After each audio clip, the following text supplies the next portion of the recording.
Para kekasih, tolong anggukkan kepala ke samping Anda, kiri dan kanan, katakan, pagi ini harusnya istimewa. Ya, sekali lagi kepada orang yang lain, mungkin belakang saudara atau depan saudara, ya, ditepuk. Pagi ini harusnya istimewa. Amin, saudara.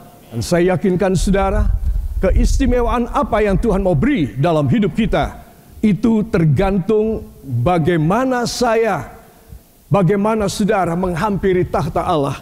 Melalui firman yang akan saya sampaikan, hati saudara terbuka, kerinduan saudara untuk datang lebih dekat kepada Dia.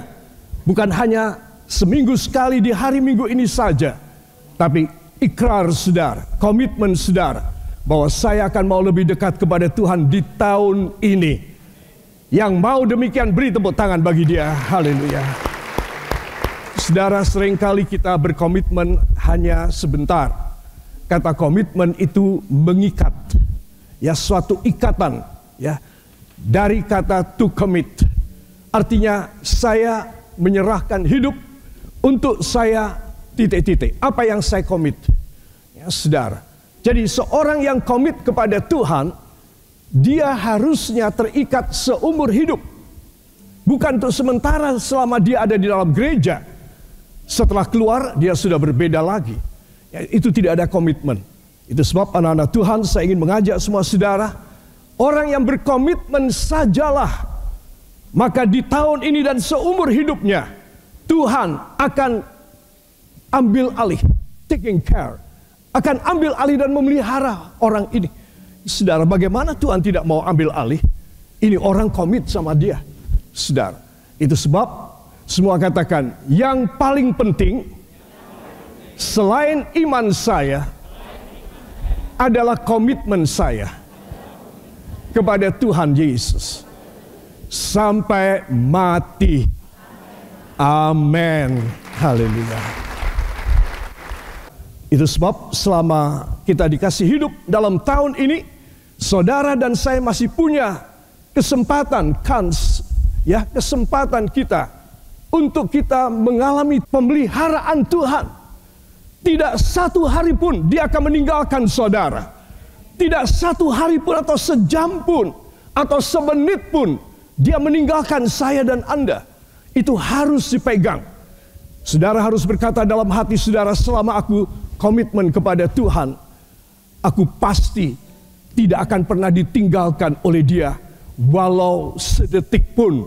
Katakan, luar biasa. Saya percaya, karena Dia adalah Immanuel. Dia menyertai saya dalam nama Yesus. Amin. Saya yakin jikalau saya dan saudara menjalani tahun ini dan sisa hidup kita di dalam Immanuel, Allah menyertai kita. Di dalam Ebenezer, sampai di sini Tuhan tetap menolong aku. Tuhan menyertai kita dengan Maranatha, artinya sampai Tuhan datang kembali. Apa artinya? Satu, ketika kita secara pribadi menerima panggilan Tuhan dan kita meninggal dan masuk dalam sorga, itu Maranatha. Kalaupun saya dan saudara masih hidup sampai Dia datang di angkasa, maka Maranatha berarti Dia akan menjemput kita. Dia akan mengangkat, Dia akan memberuk kita. Dia akan mengangkat kita untuk kita ketemu dengan Dia di angkasa untuk dibawa masuk dalam Yerusalem baru. Yang percaya, beri tepuk tangan bagi Dia.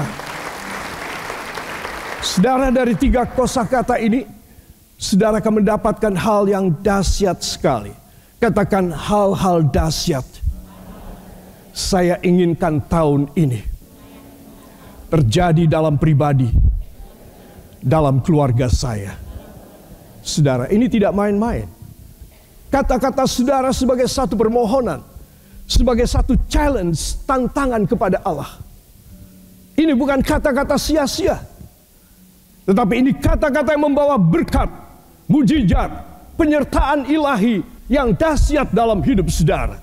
Sehingga tahun ini, katakan, sehingga tahun ini saya boleh melihat perbuatan Allah dahsyat seumur hidup saya. Amin. Saudara, masih ingatkah kita mendasari Immanuel Ebenezer Maranatha dari Yesaya pasal yang ke-4, pasal yang ke-7 ayat yang ke-11 sampai 14. Di situ Raja Ahaz dia merendahkan dan menghina Allah.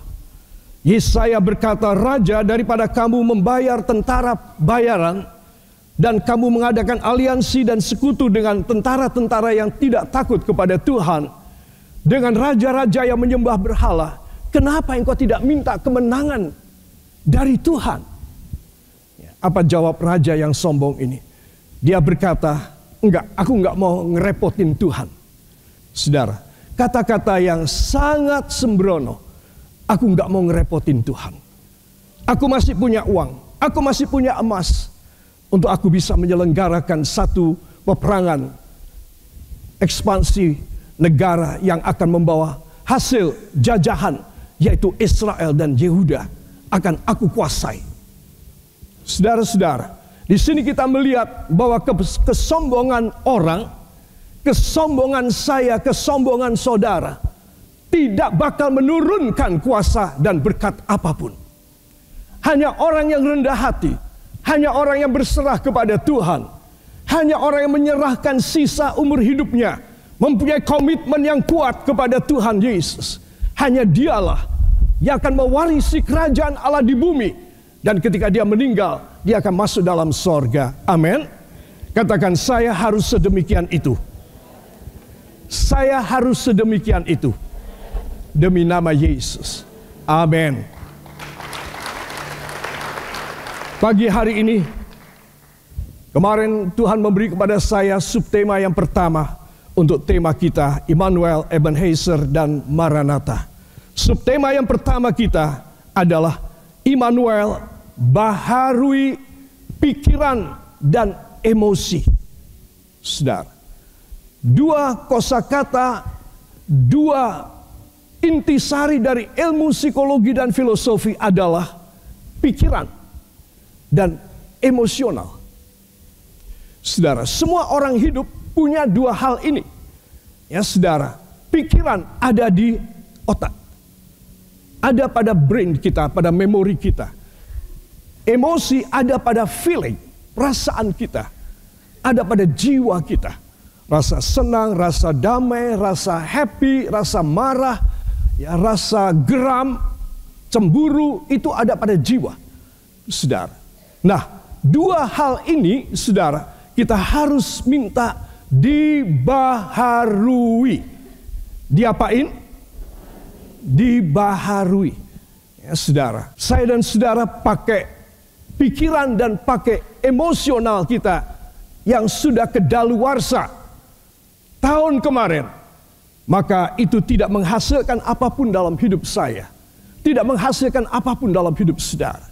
Cita-cita, harapan, dan doa saudara dalam satu list yang panjang, saudara menginginkan, mengharapkan sesuatu yang besar terjadi di tahun ini. Jangan air mata dan duka dan negatif tahun lalu terulang lagi ya Tuhan. Bagus, kata Tuhan. It's okay. Cuma sayang, kamu tidak punya karakter yang baik, anakku. Sorry. Kamu tidak mempunyai pikiran dan emosi yang baik. Saudara, apa yang akan saya sampaikan bukan pelajaran psikologi atau filosofi, tapi apa yang akan saya sampaikan adalah apa yang ada di dalam firman. Supaya saya dan saudara mempunyai perubahan. Katakan perubahan. Seumur hidup saya. Mulai pagi ini. Jadi kalau saya dan saudara mempersembahkan hidup kita dengan pikiran yang baru, dengan emosional, dengan passion, dengan feeling yang baru, saudara akan memiliki sesuatu masa depan yang baru. Saudara akan diberi oleh Tuhan instrumen ilahi, perlengkapan-perlengkapan ilahi dalam hidup saudara. Tidak mungkin manusia berdosa dan fana macam saya bisa hidup baik. Siapa bilang bisa? Tidak ada yang bisa bilang dia pasti bisa. Tidak ada. Saya mengerti keadaan saya dan saya akan mengatakan tidak mungkin saya menjadi baik. Hanya kuasa Roh Kudus. Katakan hanya kuasa Roh Kudus dan kuasa firman yang bisa mengubah hidup saya, masa depan saya, hari tua saya menjadi dahsyat. Amin. Itu sebab tema yang pertama, Immanuel, artinya Tuhan menyertai kita, akan membaharui pikiran, katakan pikiran saya dan emosi saya. Ya, tidak ada satu orang tidak punya emosi. Enggak, saya orangnya enggak suka emosional. Ya, saudara bilang gitu aja sudah emosi itu. Ya, itu sebab di sini kita harus mempunyai sesuatu cara Allah untuk mengubah orang yang dari sejak kandungan ibundanya 9 bulan 10 hari dia itu sudah terbentuk emosional, sehingga ketika dia lahir, saudara, dia menghadapi satu keadaan cuaca, keadaan udara, ya saudara, atmosfer di dunia yang beda dengan di dalam kandungan ibundanya, maka dia akan menangis, dia akan menjerit, dia kaget, walau dia belum bisa melihat. Saudara, itu tanda dia mulai hidup di dunia. Tanda pertama adalah dia emosional. Dia menangis. Bahkan kalau dokter atau bidan tidak mendengar tangisnya dia akan dipukul pantatnya supaya dia bisa menangis. Dia dibikin sakit sedikit. Saudara, emosional ada sejak sesuatu yang bernama zigot. Dia menjadi fetus, menjadi calon bayi. Dan di situ sudah mulai ada emosional, karakteristik DNA dari kedua ayah bundanya sampai pada kakek-kakeknya di atas yang sudah barangkali sampai 50 tahun, maka DNA daripada nenek moyangnya, kakek moyangnya itu ada pada dia.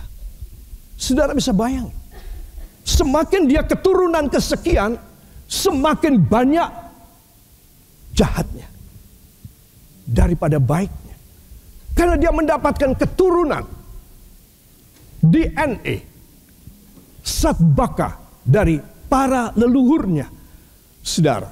Dan itu pasti pada zaman-zaman yang lebih dahulu, di mana Injil belum disampaikan, saudara, orang hidup dalam kriminalitas, orang hidup dalam egoisme yang bengis dan keji.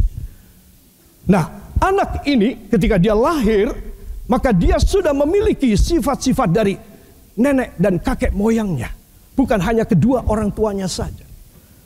Jadi di sini saya perlu menggambarkan ketika saya saat ini dan saudara duduk dalam ruangan kebaktian Gereja Panembah ini, kita mewarisi begitu banyak pikiran dan semua sifat karakteristik yang disimpulkan dengan satu kata filosofi, yaitu emosional. Saudara, sehingga kita punya emosional ini benar-benar jelek, saudara. Saya katakan benar-benar jelek.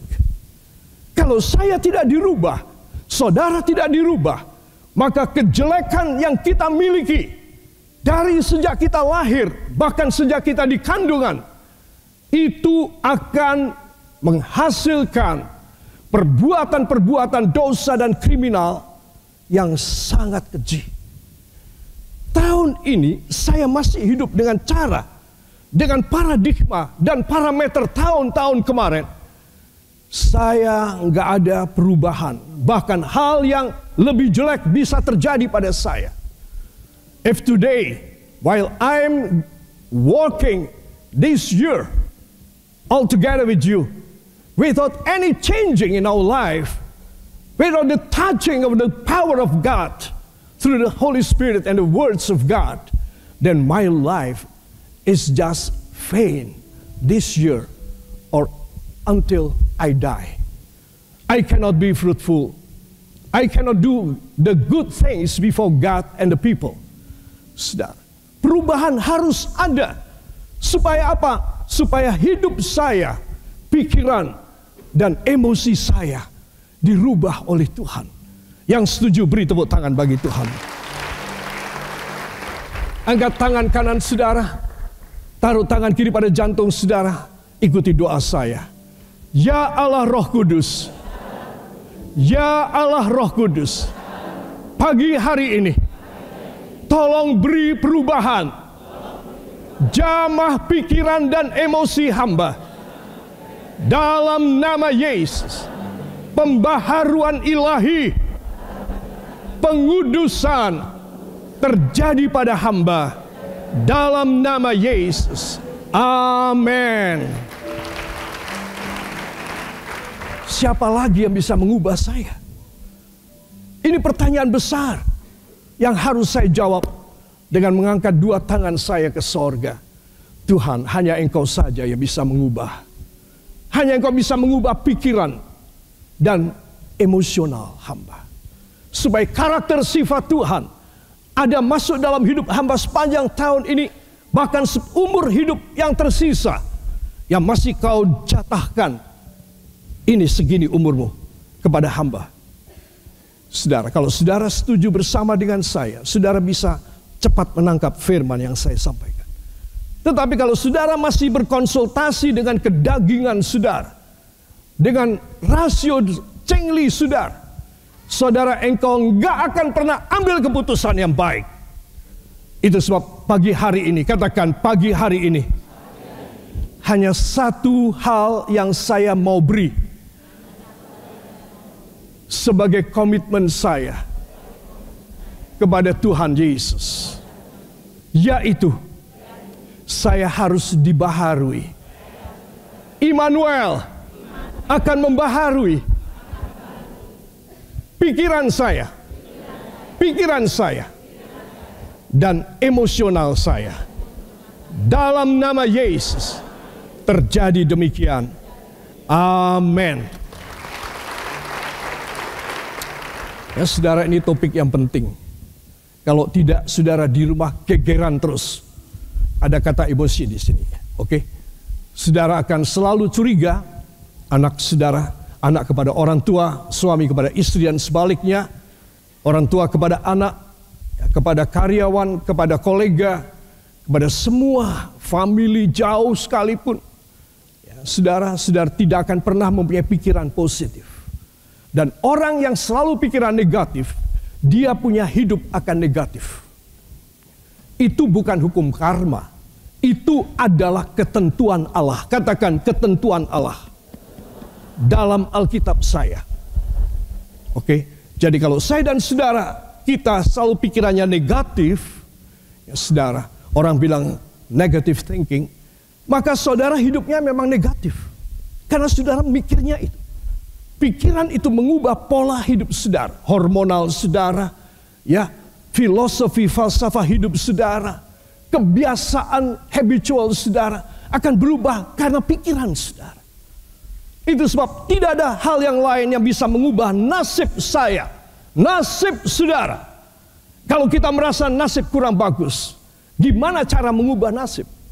Ya datang dong kepada Tuhan. Dia yang membentuk saudara di dalam kandungan ibunda saudara. Dia yang melahirkan saudara dan diperkenan engkau hidup. Saya hidup sampai detik ini. Ayo datang kepada Tuhan dan minta supaya pikiran dan emosi kita dibaharui.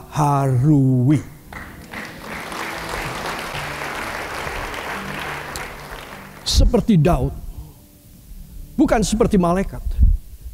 Daud siapa? Daud seorang manusia yang berdosa. Pernah satu kali dalam hidupnya dia melakukan perbuatan dosa yang gak karu-karuan kejinya di mata Tuhan. Tapi dia bertobat. Dan Tuhan memberikan inspirasi, bisikan Roh Kudus terus-menerus pada dia. Sehingga dia bisa berubah.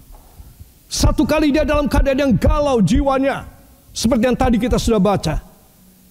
Tali temali dunia orang mati telah membelit aku. Saudara. Maka dia berseru kepada Tuhan dalam ayat yang ke-7. Dia berseru kepada Tuhan. Dan Tuhan mendengar doanya. Ayat 20. Tuhan mengentas dia dari jeratan tali temali dunia orang mati. Dan ditaruh pada tanah yang lapang. Tuhan mengangkat dia dari dunia orang nyaris mati, nyaris maut, dan diangkat pada suatu tanah yang lapang. Jiwanya bisa bersyukur, jiwanya bisa kontak kembali dengan Allah Roh Kudus di sorga. Saudara, itu sebab bila galau, satu, gak usah nulis status. Betul apa betul? Oh betul ya ternyata ya. Padahal saya cuma kira-kira loh. Saudara bilang betul, ya sudah ya. Jadi kalau sedang galau, sedang marah, emosional, nulis di status. Kasihan Facebooknya, ya. Kemudian juga kasihan Instagramnya, karena selalu mendapat caci maki, emosional, gak terima, ya, nyindir sana, nyindir sini. Udah susah nambahi dosa. Kalau tiba-tiba jatuh mati, masuk kemana? Satu, masuk neraka. Dua, masuk kubur. Ya, karena sudah mati kan? Nah, itu sebab anak-anak Tuhan perhatikan, ya, betapa galau jiwaku, seperti yang terungkap dari ayat 6 dan ayat yang ke-7. Aku minta tolong, dan ia mendengarkan doaku sampai pada telinga Allah. Saudara, orang yang sedang jiwanya galau, tetapi mempunyai cara untuk mendatangi Tuhan. Tetap mempunyai hotline. Katakan hotline sorgawi. Saya harus punya. Ya saudara, Tuhan itu memberikan kepada saya dan saudara banyak cara untuk ditolong. Salah satu yang paling gratis, yang paling gampang dimanapun kita orang berada, situasi kondisi macam apapun jeleknya, adalah berseru kepada Tuhan. Tahun ini pastilah banyak bencana, fenomena alam. Pasti banyak pestilensi, semacam COVID-19 kemarin. Pastilah banyak hal-hal yang tidak baik terjadi. Gonjang-ganjing di segala bidang, ekonomi, sosial, politik, budaya, scientific, dan lain sebagainya pasti terjadi. Letupan-letupan, kegalauan akan sangat banyak. Karena ini adalah tahun yang ultra modern. Itu sebab anak-anak Tuhan belajar. Tuhan, jangan sampai hamba tidak bisa menanggulangi dan menangani psikosomatis rohani hamba. Tadi saya sudah cerita, seorang yang terkena psikosomatis itu badannya seger, ya, nggak ada penyakit, tidak ada virus, bakteri dan baksil, tetapi dia ada pengaruh dari kejiwaan dan dari lingkup hidup dia. Ini pengaruh membuat dia psikosomatis. Ya, itu sebab rohani juga ada. Psikosomatis rohani adalah orang yang merasa aku baik-baik aja dengan Tuhan. Aku saben minggu datang. Aku mengembalikan persepuluhan. Aku memberi korban. Bahkan aku juga melayani pekerjaan Tuhan. Ya, semua running well, semua bagus. What else? Apalagi yang kurang? Saudara, Tuhan mau supaya saya dan saudara hatinya jujur dan terbuka. Katakan, Tuhan mau saya jujur dan terbuka, supaya saya cepat diselamatkan, supaya sewaktu-waktu saya cepat ditolong. Bila saya tidak jujur kepadanya, tidak ada cara buat saya, tidak ada jalan buat saya. Ya, ini penting anak-anak Tuhan. Itu sebab saya ingin serial ini harus memberikan kepada saya dan saudara suatu alternatif ilahi. Aku sedang kayak gini. Oh, aku ngerti. Aku tidak boleh nangis, aku tidak boleh marah, aku tidak boleh salah emosi. Aku tidak boleh punya pikiran yang gak karuan. Aku harus begini. Aku punya pelajarannya. Itu loh saudara, maksudnya Tuhan. Semua katakan, supaya saya save. Supaya saya menikmati hidup. Yang setuju beri tepuk tangan bagi dia. Para kekasih, itu sebab saya masuk bersama Anda pada psikosomatis rohani. Ini penyakit yang saya boleh bilang 100% anak Tuhan pasti punya. Itu sebab begitu gejala, katakan begitu gejala datang, terasa,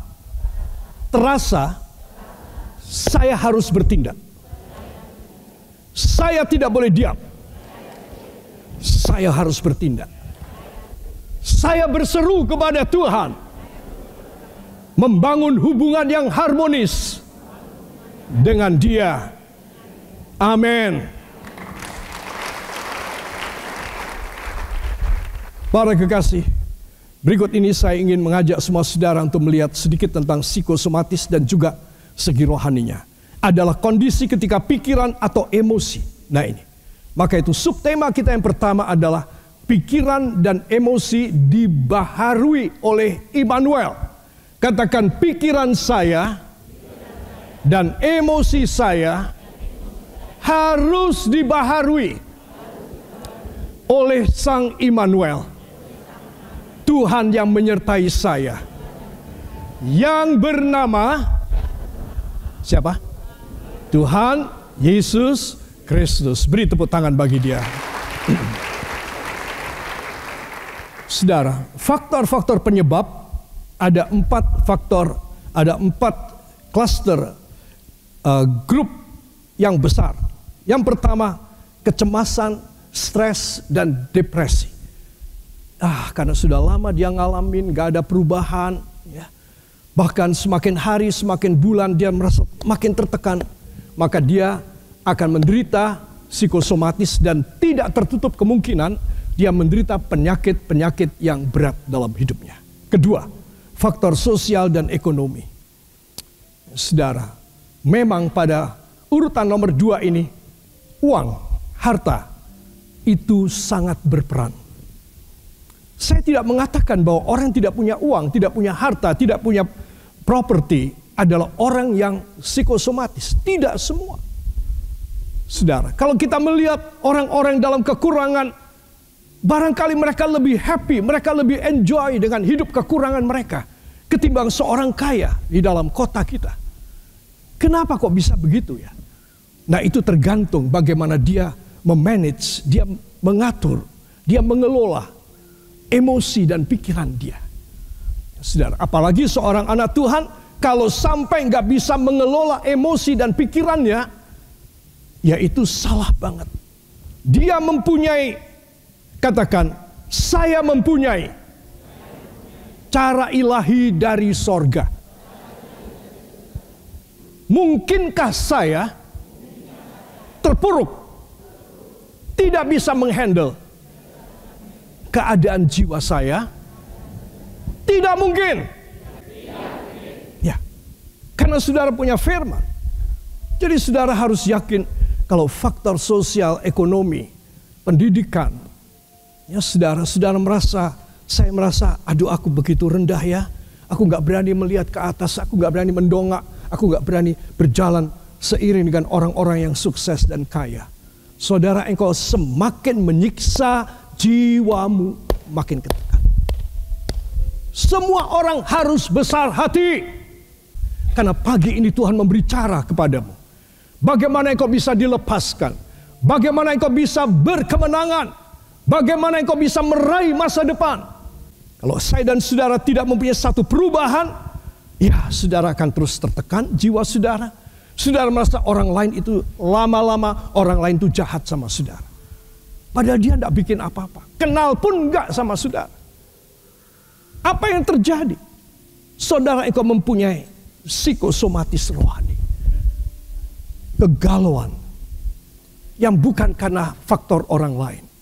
Tapi karena faktor engkau dan saya sudah jauh undur dari Tuhan. Ini satu faktor yang berat, di mana saya dan saudara tidak mungkin bisa tanpa pertolongan Tuhan. Pagi ini kita diajar supaya kita dekat kepada Tuhan dan berseru kepadanya.